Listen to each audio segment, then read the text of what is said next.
Welcome to APEC. It's June 25th, and I'm your moderator, Tim Ventura. I would like to thank everyone for joining us on this call, along with everyone watching us on YouTube. In today's session, Taylor A. Cisco Jr. will discuss magnetic monopole propulsion, clues from UAP trees. Michael Boyd is going to drill down on Apache UAP infrared videos. And Joseph Whiting is going to discuss a Vortex Ring Cavitation Apparatus. We're also going to have Mark Sokol and Aidan Schaffer providing detailed lab updates on their upcoming experiments, including the Arts Parts one that I'm super excited about, as well as their vacuum deposition work and a bunch of things they're constructing. And we're going to finish off this event with an open discussion and ad hoc presentations by conference attendees. So before we get started, I have a couple of special announcements for today. Number one, for me, this is kind of a personal achievement. 20 years ago, I started a website called American Anti-Gravity to showcase my own research. And it quickly turned into a forum for innovation that reached millions of visitors every single year. I was blessed to be able to do radio and TV around the world with it, much like John Hutchison and several of our other conference attendees. And my hope back then was to be able to create something more interactive that would let researchers in our community showcase their work more effectively. So we didn't have the technology back then to do that. And so I was doing interviews, much like I'm doing today, right? But that dream of a community conference resource became reality 2 years ago when our very own Mark Sokol approached me to moderate the APEC conference. This is your conference, and we have achieved more with it than I ever could have dreamed possible. So I've merged American Anti-Gravity's YouTube and Facebook groups into APEC, as well as moving the website over to APEC as well. And that provides us with reach to several thousand more subscribers than we previously had. I view this as a victory for all of us, and I want to thank everyone for helping us to create a true community legacy for this research. So that, for me, I consider a giant victory. Now, second, on a more somber note, we recently lost Amy Eskridge, who passed away on June 10th, 2022. Her passing is a genuine tragedy, and she'll be genuinely missed, along with Mark McCandlish, Paul Murad, and many of the other people in our community who have left us. This is a reminder for all of us to value the people who were with us while they're here, and it should also inspire us to help capture their vision, ideas, and innovations at this conference while we can, because life is uncertain for all of us. Amy left behind a large body of work, along with a detailed presentation on gravity modification that we could try and play today or in the next session if we have time. I'm also going to put a link to that conference on our notes on the website to help recognize her contributions and memorialize her legacy. So now let's go to the normal quick reminders. You can view conference replays, details, and speaker info on our website at altpropulsion.com. Please save your questions for the Q&A session after each presentation. You can raise your hand in Zoom using Option Y on Mac or Alt Y on Windows. You can also type those questions in chat, and we will go through those after each presenter finishes.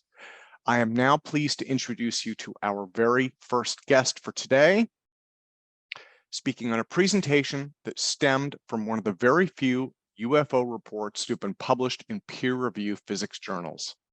The author of the report, Bruce Maccabee, who is a regular attendee here, had suggested that UFOs produce magnetic monopoles after analyzing magnetic site tracing data from the Gulf Breeze, Florida sightings, as well as mathematically assessing Claude Poher's compilation of field strength data. Taylor A. Cisco will now be discussing magnetic monopole propulsion clues from UAP trees. So let's everyone welcome Taylor to today's event, and I will hand things over to him to get started.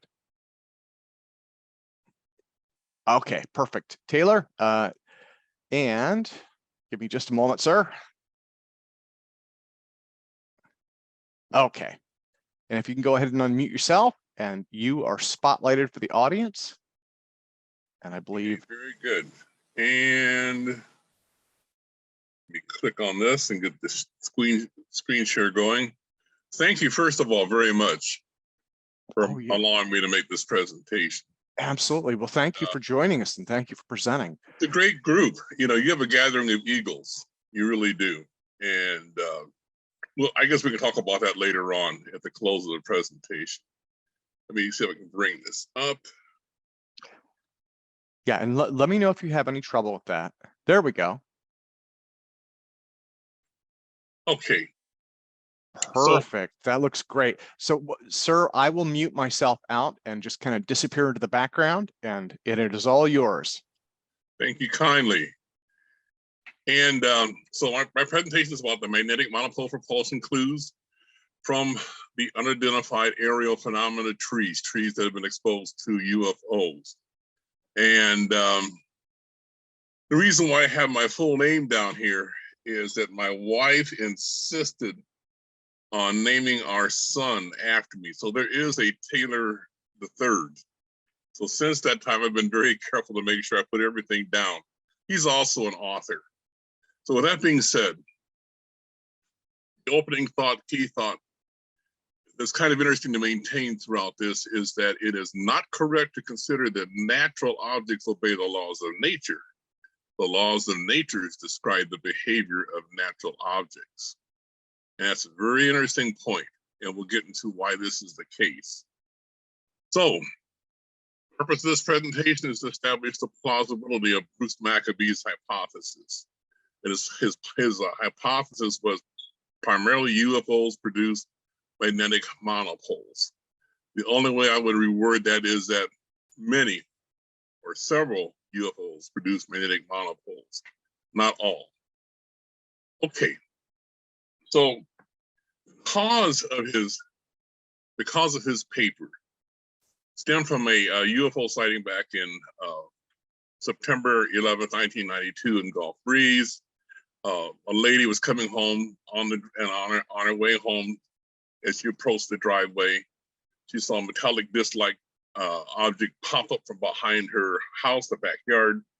It popped up like a piece of toaster, flipped over parallel to the ground, drifted to the right slightly above the height of the trees, the treetops, and then drifted to the right slightly and suddenly disappeared. And so she was, alarmed, but nonetheless, through a friend, contacted the Mutual UFO Network. MUFON. It rained that day later on, and the friend that she contacted MUFON through, that individual had a magnetometer, and he had experiences with UFOs before. So before the two MUFON investigators came out, he began to map out, so to speak, measure different things around the lady's residence. And he also kind of swept the area with his magnetometer and found that it was responding in a very peculiar way. So when the two other members came out, they worked together to look at the site. So they found some interesting things. They found some, you might call it landing circles or whatever in the back. But the important thing, the salient feature is that when they took that magnetometer, like a metal detector, and swung it back and forth, they kept getting a higher tone with the higher the magnetometer swung. So at some point, they had the thing pointing at the treetops, and that's where the strongest readings came. And that's when stuff began to happen.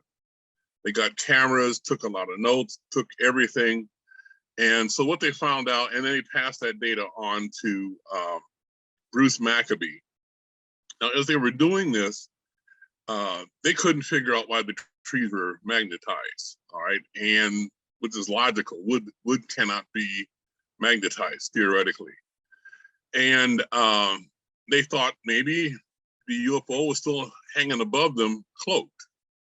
But that's kind of a loose idea, but it was a consideration. But bottom line, in terms of their findings, in terms of the data that was analyzed by Dr. Maccabee, the field strength varied as the inverse square of the distance. And that was an eye popper, because central forces like gravity and electricity or Coulombic forces, they obey the inverse square law.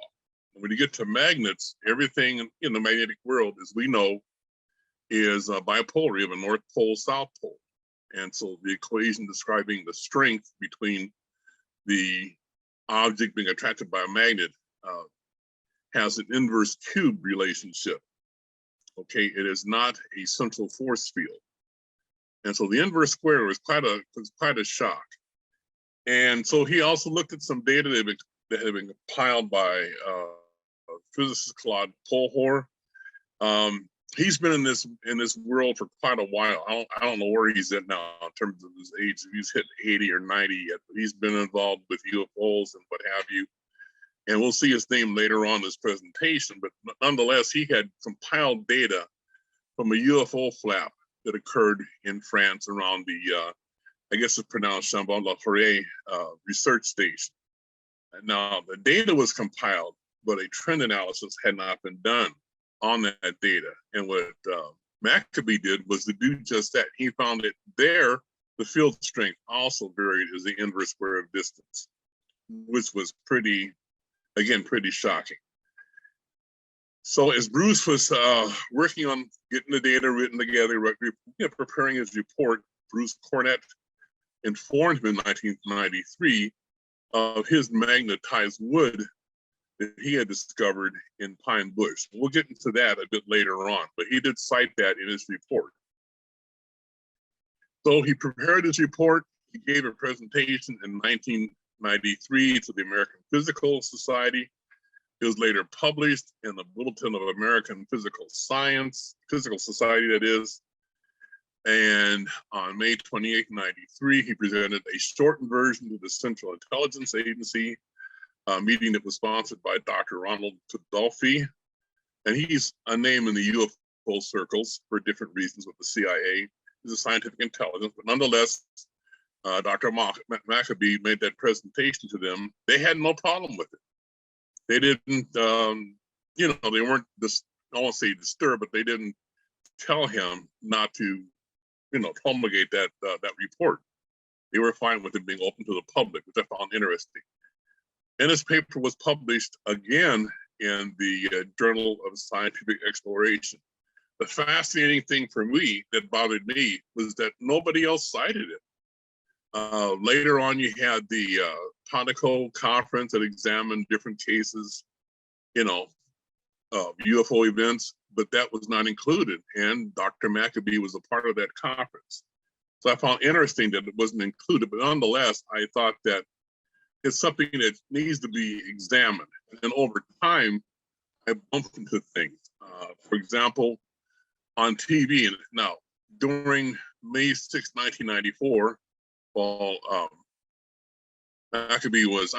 during November 24th, 1992, while Dr. Maccabee was preparing the report, an incident occurred, all right, in Southaven Park, Long Island. There was a UFO crash there. And so on May 6, 94, Sandra, I couldn't find Sandra's last name. I still have a copy of her tape, reported, she made a report on the program called Encounters for Fox TV. It included an interview with Preston Nichols, an electrical engineer for the Long Island UFO network. He was one of the investigators. He stated trees have been magnetized in the area. 6 months after the telecast, UFO Updates had a report. And they indicated in the second area located north of the site, were broken trees and what have you, debris. And they too had strong magnetic fields. There was no data given in terms of the field strength. In Maccabee's report, you'll see data taken from different positions around the treetops, the assessment as to what have caused the perturbation to the magnetic field. In his estimate, the perturbation could have been caused by a battleship, not a battleship, but a destroyer-sized Navy battleship, all right, in the trees. And it just didn't make sense. It was hard to explain. And what he came up with was that, well, I guess it's magnetic monopole, or the thing was either cloak. Okay, another case.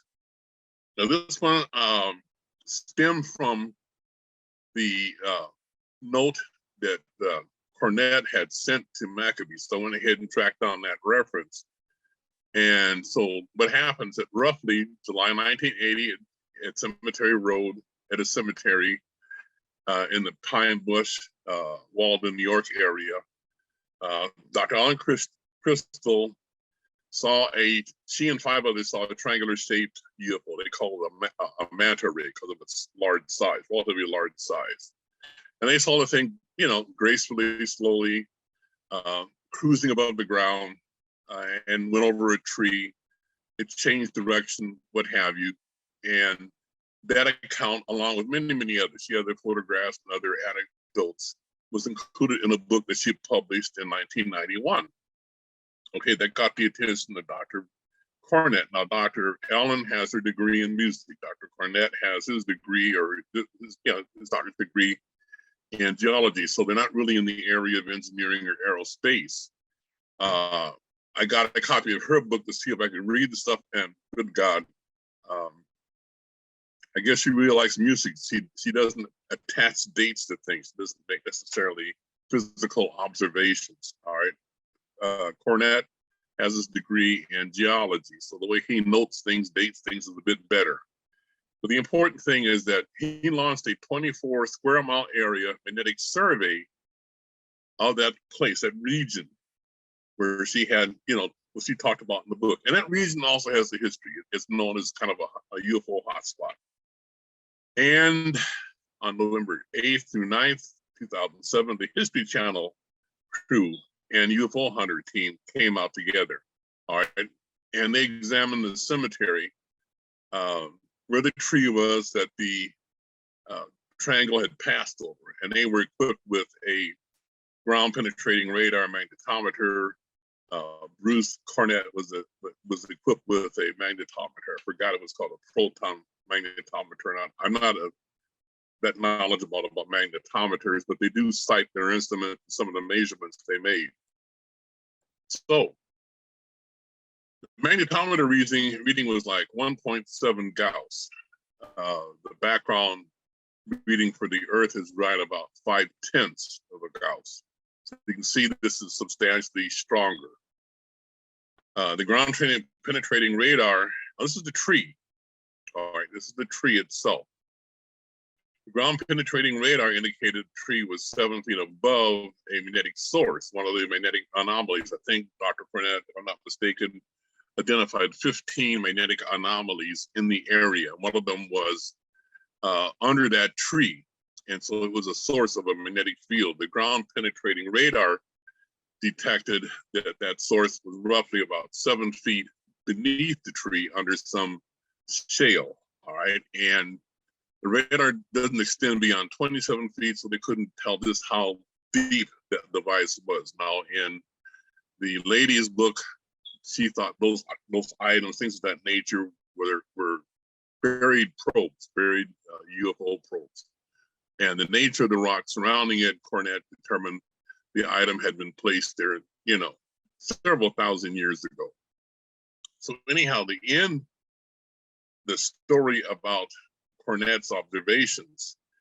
Another thing that was noted is that buried magnetic anomaly nearby the tree emits a powerful magnetic beam into space whenever the stellar constellation Bootes is overhead, which is kind of fascinating. He kind of talks about that, but it's an observation that he made, and he gave a presentation at a conference on it. It was also recorded in UFO magazine. The interesting thing is that tree has a magnetic field. So bottom line, from those 3 cases, it's apparent somehow wood can store a magnetic field. And it kind of makes sense for Dr. Maccabee to say, well, the wood is storing temporarily or temporarily trapping magnetic monopoles. Now, just how odd is that? Well, it's pretty odd, of course, but if we look at trees in general, reports of trees, that have been affected or influenced by UFOs. One thing I found is that looking at the behavior aspect, it took some effort to go through stuff, but I didn't include trees that had suffered, fire, that kind of stuff, explosions. I looked at primarily behavior where trees were bent over. You have moving branches, circular motion, grab-like motion, shaking, general swaying, thrashing, and twisting. All right. Some of these accounts were pretty interesting. The twisting was an account that was reported by, I forgot his name, is the director of the Center for UFO Studies, Hynek, he covered in some detail this observation. It's very interesting. And in terms of tracings, I encountered about 19 tracings, and they were primarily broken trees, broken branches, broken trees, uprooted trees. Okay, so these were above the 3 I had cited involving the magnetic phenomena. Now, the neat thing about this is that with the observations of behavior, there was no wind. In many cases, the observer, reporter, what have you, would state no wind, no breeze, no flying debris. Okay, which is peculiar if the forces, whatever causing the trees to behave the way they did, was the field, you'd expect a lot of stuff that wasn't tied down to be swaying in the wind or swaying in the field with the branches and such. But that's not the case. That implies there's something else happening, possibly instead of a field that spreads over everything, maybe beamed like a tractor beam, repeller beam. So that, of course, brings to mind Evgeny Podkletnov and Giovanni Modanese. Now, first of all, the reason why I mentioned dynamic countervary theory by Burkhard Heim, his theory and variations of it, derivatives of it, predicted the trees would bend. Okay, it predicted in his initial theory, the dynamic countervary. He predicted endothermic reactions. Okay, and so the reason why I didn't consider his theory or give it a whole lot of scrutiny in terms of the tree behavior was the lack of debris. It was just the trees that were being affected and the leaves somewhat, but primarily the trees. All right, so it implies there's something else happening. And a suitable candidate for that might be the impulse gravity generator by Podkletnov and Modanese. All right, because it does produce repulsive beams. So looking at that, and you might ask the question, what does this have to do with magnetic monopoles? Believe it or not, there's a connection. It's going to be made soon. But looking at the nature of the IGG, the impulse gravity generator, it emits a beam or its beams without recoil. It's an impulse, so it does it in very sharp, quick bursts. And the beam is well-defined edges, it's not fuzzy. All right, when the particles hit targets, they measure 1,000 Gs of acceleration, okay? So this is getting into the region that Kevin Knuth had measured with the acceleration of the tic-tocs. It's a little above the region that Maccabee had measured by examining photographs and videotape recordings. Earlier, he had noticed that objects disappeared because they were hitting, the object was receding at, taking off at 70 Gs or 100 Gs. I don't recall him citing as a possible figure 1,000. He might not have wanted to believe that it was strong enough to believe 70 and 80 Gs back then. Okay, the beam of particles at least travels 1,211 meters. No one knows the limit. All right, some of the earlier experiments, 50 meters, 75 meters, and They got the thing stretched out to 1211, and this beam is going through things, walls, other chunks of matter, without attenuation. It has some neat properties. All right, the beam, when it hits a target, it doesn't heat it up. The target disobeys and jumps back 1,000 Gs or several hundred Gs. It's like it's been commanded to jump without the beam getting involved with it. Another interesting feature with the beam is that it can, well, in the experiments, they had a laser, and they would have the beam intersect the laser at a few degrees. And when the generator is activated, the laser beam would be attenuated. So we're seeing here an interaction between those particles coming off of the generator and the laser. That has implications from what was talked about recently in the hearings. You know, the fact that the data they have on those TikToks or what have you do image management.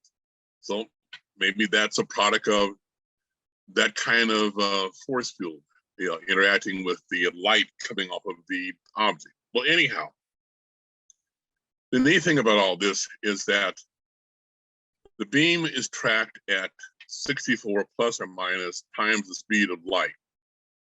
Now, in the initial reports released by Podkletnov and Modanese, they didn't mention that.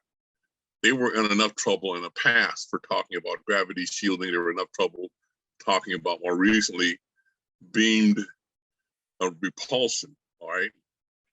And to add to that, you know, something traveling faster than light, I guess would have been like professional suicide. I think his first name was Paul Lavalletti contacted Podkletnov and indicated that according to his theory of subquantum mechanics, subquantum kinematics, there should have been propagation at over the speed of light. And that's when Podkletnov admitted, yeah, about 63 times the speed of light. So when they published the results in the book, it was 64 plus or minus, and that was the published result. In subsequent communiques between Lavalletti and Podkletnov, they had seen higher speeds, but they were going to settle with 64 plus or minus 1 times the speed of light. Now, all this is coming from a paper I had put out recently through Academia EDU. And so around this point here, instead of quoting numbers like this, I began to cite them in terms of warp drive. So 64 would be equivalent to warp 4 in Star Trek. You take the number, the warp factor, and triple it and multiply it times the speed of light to get the idea of the speed the vessel or whatever is traveling. So this is like a warp 4 tachyon. But the horrible thing is tachyons. That's the horrible T word in physics, or at least mainstream physics. And there's a slower component to the beam. So it's like there's kind of a paraproduction occurring. But anyhow, you have the portion, the fast portion being tachyonic, the slower portion being either light or near light speed. It has interesting implications for arguments against faster light travel. All right, and it's an argument that Modanese covers pretty well. But anyhow, so the question is, what possible UFO application could there be for the impulse gravity generator? And the answer is, if you have the whole disk, you might say, or most of the disk emanating not pulses, but the continuous beam. And I tend to think the early experiments, the ones that were classified as gravity shielding, actually were beams, all right? They weren't expecting that. I think in the first paper Giovanni had written, he mentioned in the footnote that was considered, but really wasn't something to be entertained. But bottom line, having an impulse gravity generator-like device on board of a saucer means that this baby could take off at 1,000 Gs, and with the generator on, doing a repulsion acceleration of 1,000, the crew inside could relax. They wouldn't feel it. So we have here an answer to one question that has plagued researchers: how do the UFOs travel with high acceleration without crushing their crews? And one possible answer, they have something like a modified form of Podkletnov's impulse gravity generator. Okay, now for a brief history, and what I might do here is, if I can magnify this. Okay, I'm gonna do a brief history of tachyons, okay?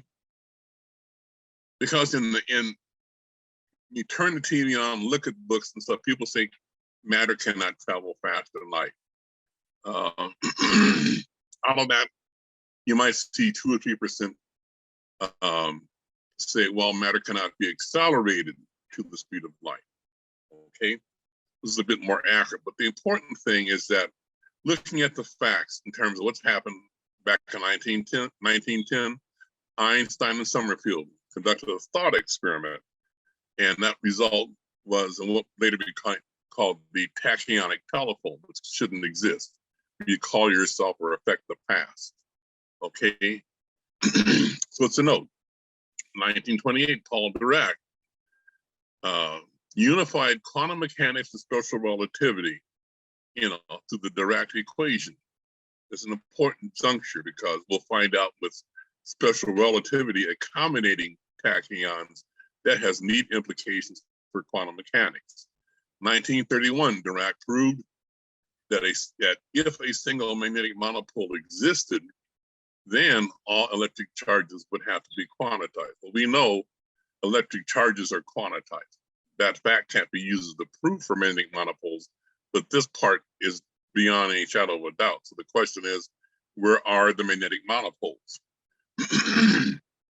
So in 1959, in the summer, George Suderson submitted a paper at Physical Review.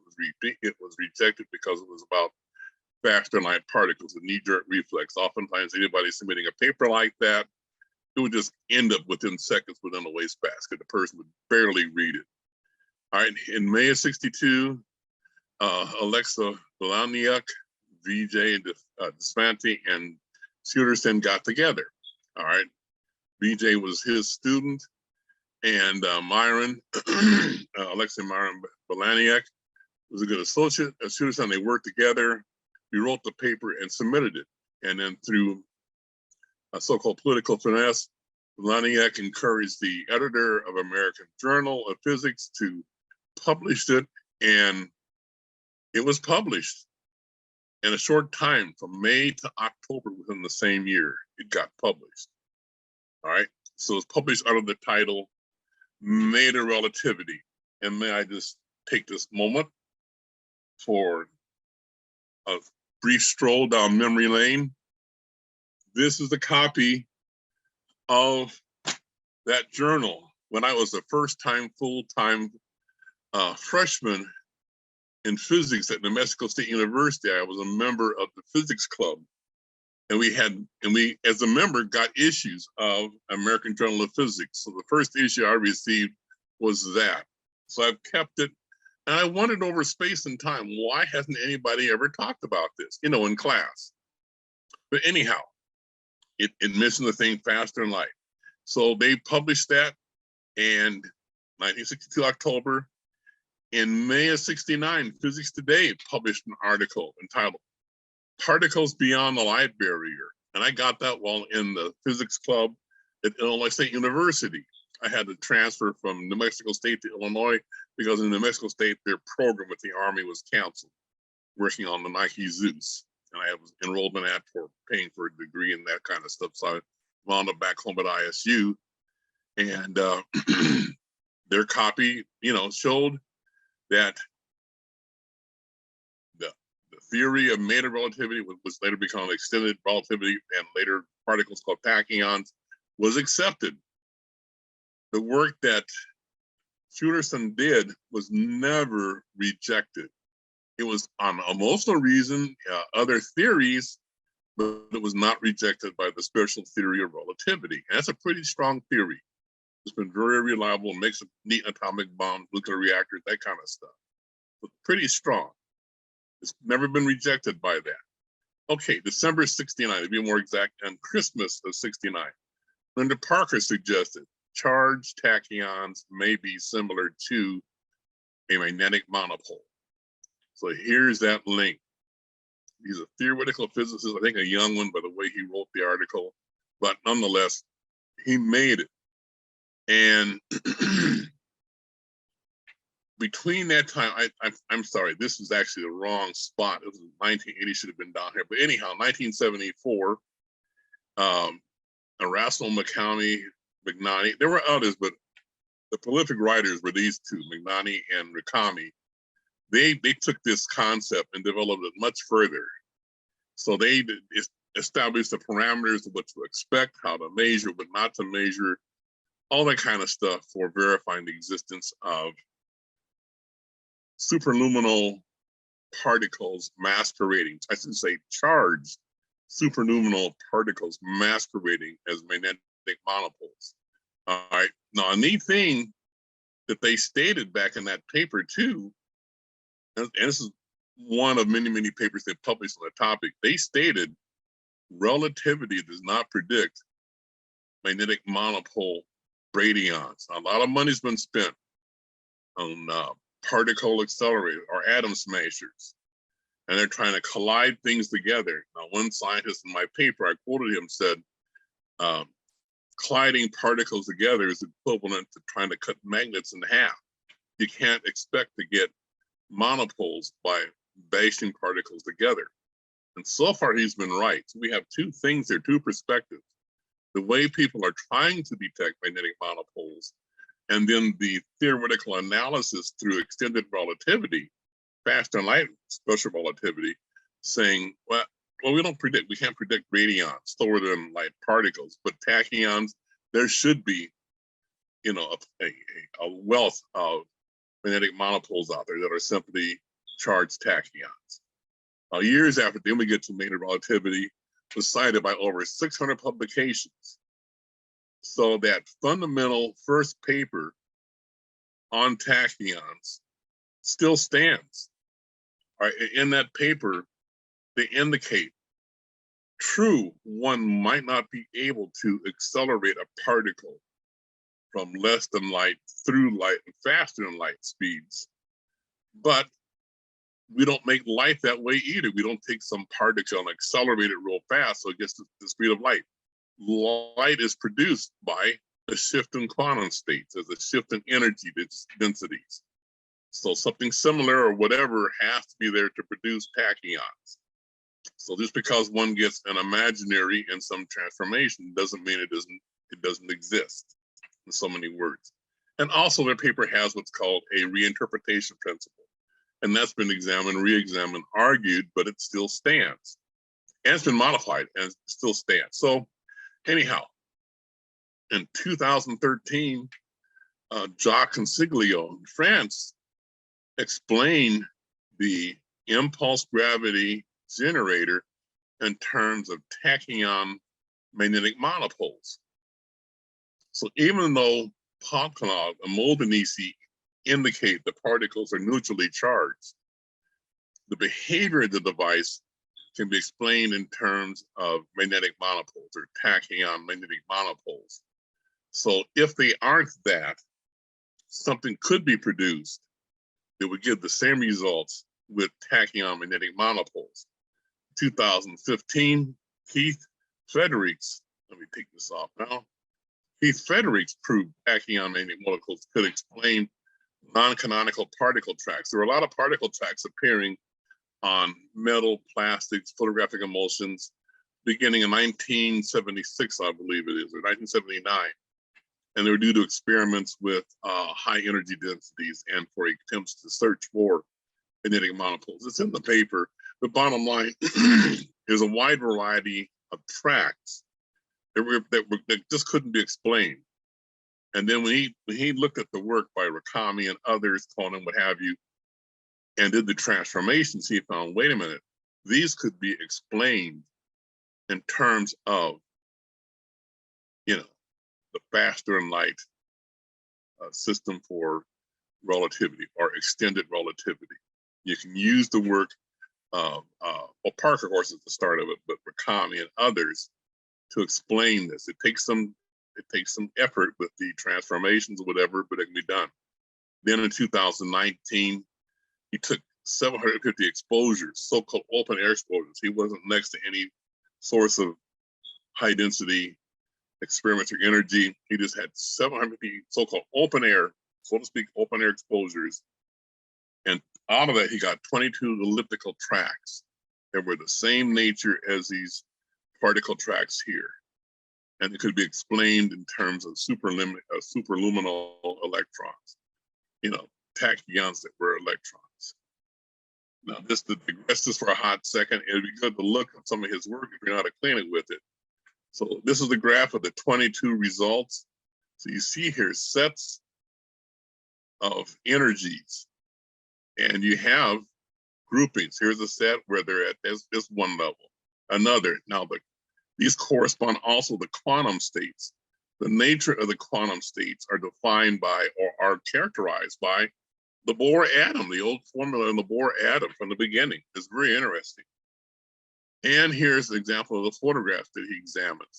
Here we have a partial ellipse and a little bit of pair production with this ellipse. All right. Here we have a circle.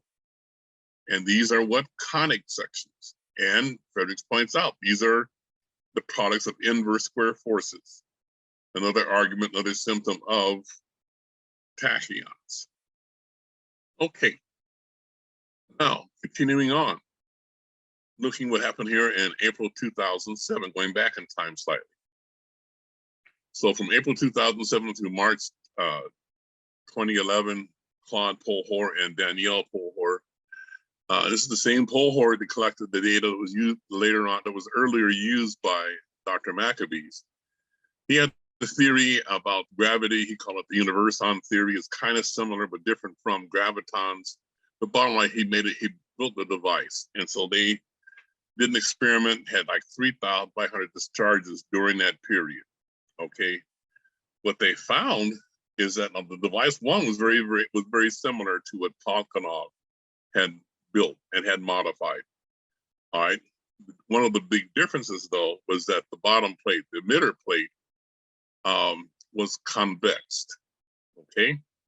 So they're being flat, like what they had with Poher, they had a convex disc on their device was pointing down. You might have seen pictures of it operating in YouTube where they do the discharge, this thing splashes the liquid helium around. But bottom line, it's a convex disc. And so the difference here between the emitter and the IgG is that this baby has a strong recoil when the discharges are done. Now what comes out, the particles that come out are, they do repel other objects slightly. There's no beam, it propagates, it diverges, so it weakens rapidly with distance. But bottom line, we have something here that is similar to, almost imitating what Podkletnov did. All right, their equipment wasn't able to measure propagation speeds above 1% the speed of light. Therefore, we don't know for certain whether the particles were, you know, bradyons, luxons, or tachyons. But a comparative analysis argues that the two devices are very, very similar. The argument basically is that Podkletnov's experiment, his findings were confirmed by Poher's findings. Okay, now the neat factor is that in 2013, Jacque Consiglio explained the kinematics of the emitter in terms of tachyon magnetic monopoles. So here we have both devices, the emitter out of France, so to speak, and the impulse gravity generator, I guess, out of Finland. And both of them, the behavior, the results can be explained in terms of magnetic monopoles, that is tachyon magnetic monopoles.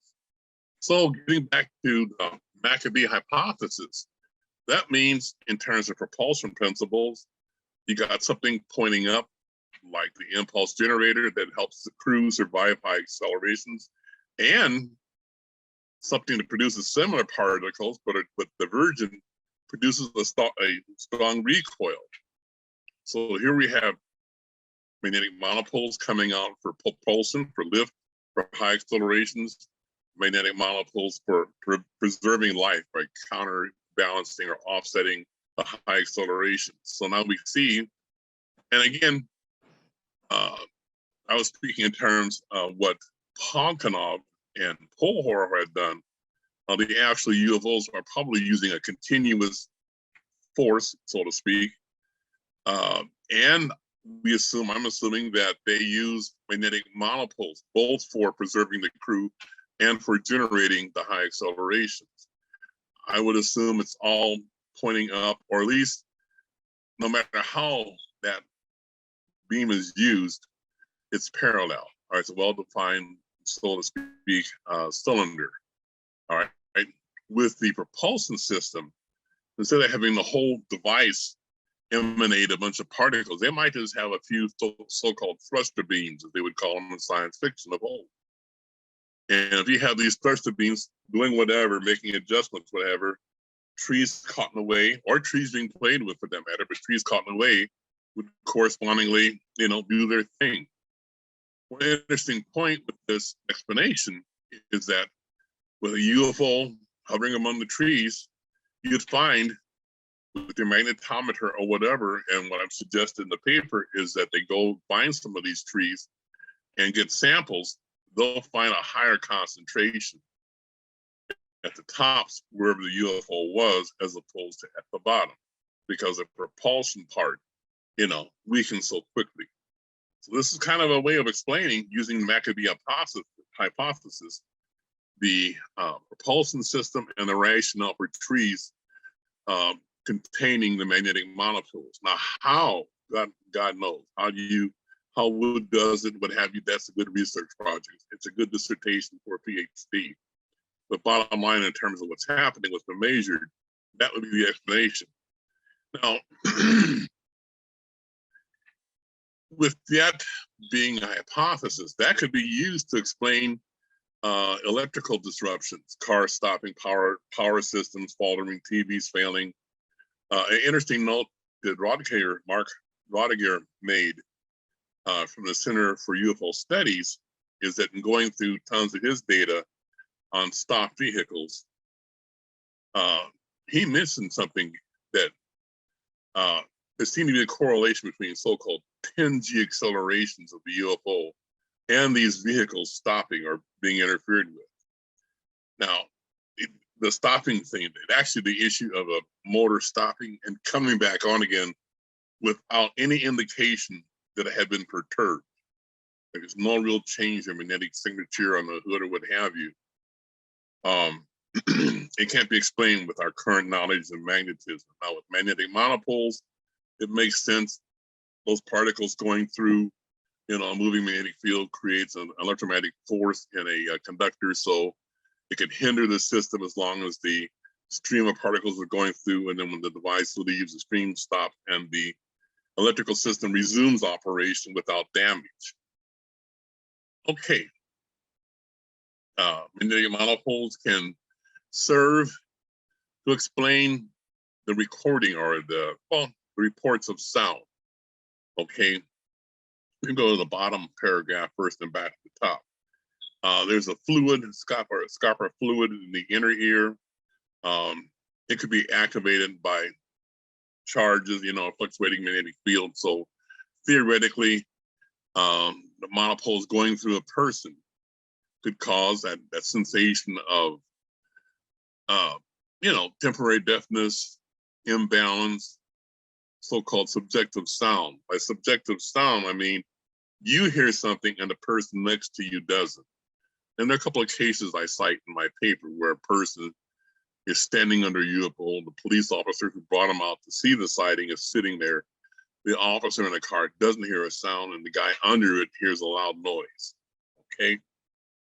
Now going back to Rodeghier, during his statistical analysis, all right, the statistical nexus, the so-called nexus 2, if you have a metallic UFO and or a UFO lands and or this shape and or the presence of sound, all right, any one or any two or three of these implies you're likely having the other member out there occurring in this so-called Nexus 2 statistical grouping, okay? And I might suggest that with the magnetic monopoles, that too could be included under Nexus 2. The repulsion beam. I cite a case, that one was reported at the Pontico project, and it's about the helicopter and the UFO flying up to it. The guys who were in the helicopter were afraid they might collide, so they hit the lever down. And even though they're trying to make the machine go down, all right, at 1,000, 2,000 feet per second, the UFO, this one's not a disc, but the basketball, football-shaped UFO hits them with a green light, and they go up suddenly a distance around 2,000 feet. I'm sorry, a distance of around a little over 2,000 feet, from 1,800 to 3,800. And no one feels a thing. And the copter goes away, is well documented, you know, but and that stuff, the bottom line, the only trace is that the compass on the copter doesn't work well. Now, they didn't check it before flying, so they're not sure that even if that malfunction is due to the UFO. But the magnetic monopoles could be explained, or could be the one that explains how that phenomenon occurs. Other applications would be agitated animals. You know, they respond very well to fluctuations in magnetic fields. There was a case with the ICBM having turned off at Malmstrom Air Force Base. Well, with the beam of particles like that Podkletnov produces, deep penetrating missiles in their silos, hardened silos, by the way, would not be protected against such a beam. A small beam, doesn't have to be high G, maybe produces 3 or 4 Gs. Just sweeping through the missile would bound to hit the inertial control, the inertial guidance system, where the gyros are. They would be slightly perturbed. If they're slightly perturbed, that's it. Launch protocols are terminated. It's a no-go. They can't control how the missile's going to fly and where it's going to land or hit. So again, Maccabee's hypothesis is possible, both in terms of what's been discovered in the lab with the repulsion beams, along with the different cases in UFOs that have been reported. Now, one of the ramifications of that, it can be pretty heavy. So this is a summary made of relativity. The summary closes with, well, even though meta relativity and that stuff is well behaved, you're stuck with preferred reference frames. Okay, now in theoretical physics, that's a no-no. All right, you have things like the Maccabee experiment, the Fountain experiment that says, no, you can't detect motion. There is no absolute reference frame. Well, these the existence of the magnetic monopole, tachymagnetic monopole, so yeah, which means we got to re-examine a lot of different theories. Reginald Cahill did a lot of stuff, compiling experiments, what have you, that have been done by others that yielded positive results from the Maccabee experiments. Not always entertained, but nonetheless positive results. That is, they're detecting the motion of the Earth through the so-called ether. All right, now it's not ether per se, but bottom line, they're able to detect the motion of the Earth, the direction, speed, that kind of stuff. It also implies that the quantum foam inflow metric he had created needs to be examined. Now, one fruit of that would be that I think some of you are aware of Boyko Ivanov's work. All right, he showed he derived an electroweak gauge invariant solution to Einstein's equation. I think he was using a Kerr-Newman metric without a lot of abbreviations. And he showed that the B-field Brown effect was an electroweak gauge invariant solution, which means that effect is just as real as gravitational lensing, is just as real as the Earth or the curvature of gravity slowing down time. It's just as real as the perihelion drift of Mercury. All right. So my guess, desire, whatever would be, that they do a recalculation using a different metric, one that takes into consideration preferred reference frame, using Boyko-Ivanov's method, they probably get a more accurate formula for the B-field Brown effect. you might recall that Brown reported a variation in thrust with the position of the moon. Now that would be a symptom of a preferred reference frame. Taka Akamusha detected the same thing, the variation with thrust with the position of the moon, which again is another form of evidence for a preferred reference frame. So this is going to have impact. Mobile experiment, I couldn't find the other French group on my file, but with higher voltage, they got positive results. So you have both the Michael, we have positive results from the Michael Morley, positive results from the Charlton Noble, saying there's a preferred reference frame. All right, and it makes sense. I mean, one of the Bibles I have is the MTW, gravitation. All right, and it states in there in the closing chapters the existence of the quantum foam fluctuations. Well, that's then another form of evidence for the preferred reference frame. And near closing, the ramifications go beyond just the sciences, so to speak. It even hits the eschatology, Bible prophecy. So I'm a liberal interpretation freak. And so here's a neat verse. You have this event prophesied, sun goes black, moon goes black, which makes sense, you know, the moon reflects sunlight. But then you have the stars going black. They're all going black for a third of part of the day. All right. Now, the way this is written, you look at the ancient Greek and all that kind of stuff, it's in real time. Now, if you think about it, if God gave the command, start that sequence now, we wouldn't see anything change from Proxima Centauri until 4.3 light years from now. It takes that long for the change to come to us by light. All right. Now, for this to be literally true, that implies we're able to see or relay information at faster than the speed of light. Now, in closing, so to speak, going back to that observation that Cornett made over there in Pine Bush, New York, if you were to have a impulse gravity generator pointing up in the air, and if the constellation buoys were to come overhead, and they were to send a pulse to that constellation, the brightest star in that constellation is Arcturus, and it's 37 light years away. Well, the tachyons from the IGG would get there in 6 9/10 of a month. Okay? Now that's the published value. Now, again, you have to realize that Podkletnov and company have seen higher values that they're not comfortable publishing. But the point is, even the religious sector is going to be influenced by the results of the Maccabee hypothesis. Okay? So in closing, I say, welcome to Tachyon Age.